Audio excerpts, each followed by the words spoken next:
A 45-year-old man who says he wants to retire just won 3 NASCAR races in a row, and nobody can stop him. Denny Hamlin did it again at Pocono Raceway. He won the Great American Getaway 400, and it was not even close. He beat Tyler Reddick by more than 1.5 seconds. That might not sound like a lot, but in NASCAR, that is a huge gap. This was his 3rd win in a row after Nashville and Michigan, and it was his 8th win ever at this track, which is more than any other driver in history. After the race, Hamlin was smiling ear to ear. He said, "Just so happy for this whole Joe Gibbs racing team. This is a team effort. They've given me fast cars. The pit crew is flawless right now. We've just got it all going." That pretty much sums it up. Hamlin started from the very front, the pole position, but Kyle Larson was fast early. Larson took the lead right away and held it for the first 24 laps. He even built up a big gap between himself and everyone else. But Hamlin is known for being strong at the end of long runs. He slowly caught up to Larson and made a bold pass on the front stretch. Just like that, Hamlin was in front. He went on to win Stage 1, the first part of the race. Stage 2 had a lot more drama. A big crash happened after a restart. Shane Van Gisbergen and Josh Berry touched each other, and then Austin Hill came in 3 wide, and suddenly 9 cars were wrecked. Brad Keselowski hit Bubba Wallace hard. Noah Gragson and Christopher Bell also got caught up in the mess. Keselowski and Gragson both had to go behind the wall and were done for the day. Todd Gilliland, who drives for Front Row Motorsports, ended up winning Stage 2. It was the first stage win of his entire career, which was a cool moment in the middle of all the chaos. In the final part of the race, things got really interesting. Christopher Bell, Hamlin's teammate, tried a risky fuel-saving strategy. He stayed out on the track without stopping for gas, hoping he had just enough to make it to the end. For a while, it actually worked. Bell was leading with just a few laps left, but Hamlin caught him. With about 4 laps left, Hamlin drove right past Bell, and then, on the very last lap, Bell ran completely out of gas and had to pit. He went from possibly winning to finishing in 26th place. That is a brutal way to end a race. Hamlin crossed the finish line first, and Reddick came in second. William Byron finished 3rd for Hendrick Motorsports, and John Hunter Nemechek had a great day in 4th place. This win was about more than just the trophy. Hamlin now has 64 wins in his NASCAR career. That moves him to 9th place on the all-time wins list, and he passed someone very special to get there. 2 weeks ago, Hamlin tied his old teammate Kyle Busch at 63 wins. Busch passed away last month at just 41 years old from a sudden illness. Hamlin honored him with a tribute after that race.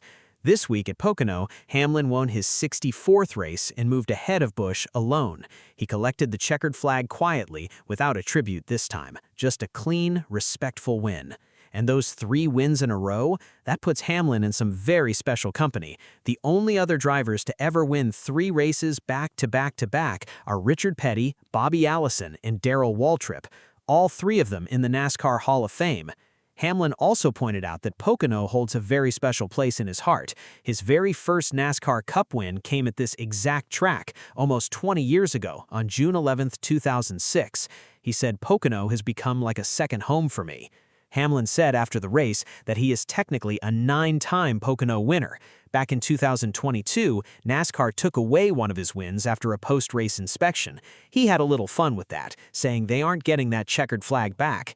Now let's talk about the points standings, because this is where things get spicy. At the start of the summer, Tyler Reddick had a lead of more than 100 points. That felt almost impossible to overcome.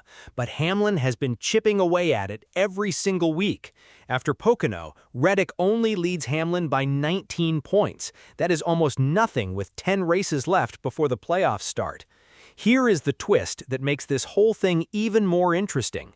Reddick drives for 23XI Racing, and 23XI Racing is owned by Denny Hamlin and Michael Jordan.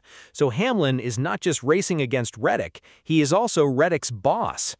Reddick was honest after the race. He said, "It's a bummer. If the 11 wasn't the winner, you could consider this a good day. I know we finished second, scoring the points we did, just didn't get the job done."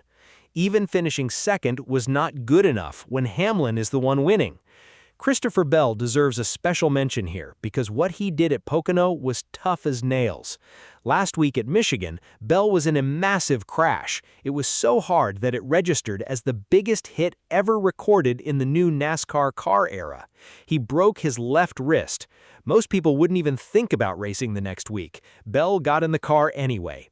He drove all day with a broken wrist, led 18 laps on a daring fuel strategy, and nearly pulled off something amazing.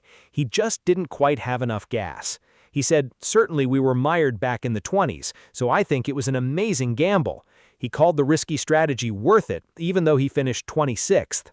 The next two races are on road courses in San Diego and Sonoma.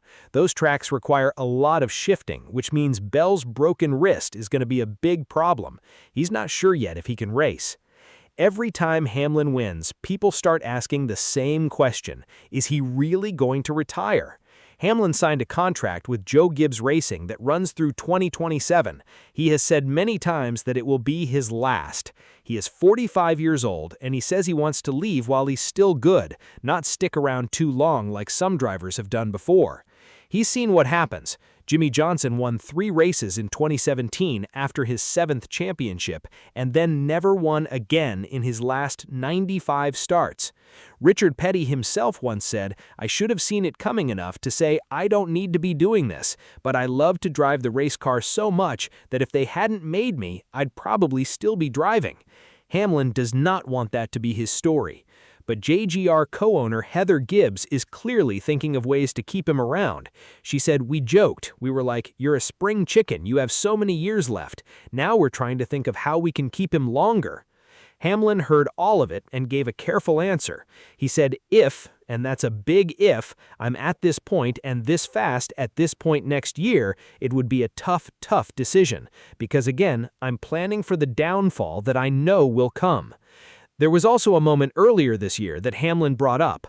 Before the season started, team co-owner Michael Jordan spoke to the 23XI Racing Group. Hamlin remembered Jordan saying, "What I'm interested to see is what does Denny do? Because after what happened in Phoenix, you either pick yourself up and you respond, or you fold. We'll find out." Hamlin paused and then said simply, "He's finding out." NASCAR now heads to San Diego for something nobody has ever seen before, a street race on an active military base at Naval Base Coronado. It's a 16-turn, 3.4-mile course with very little room for mistakes. The race is on Sunday at 4 p.m. ET on Prime Video.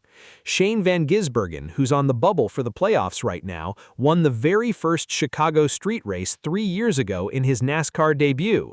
He's the big favorite heading into San Diego.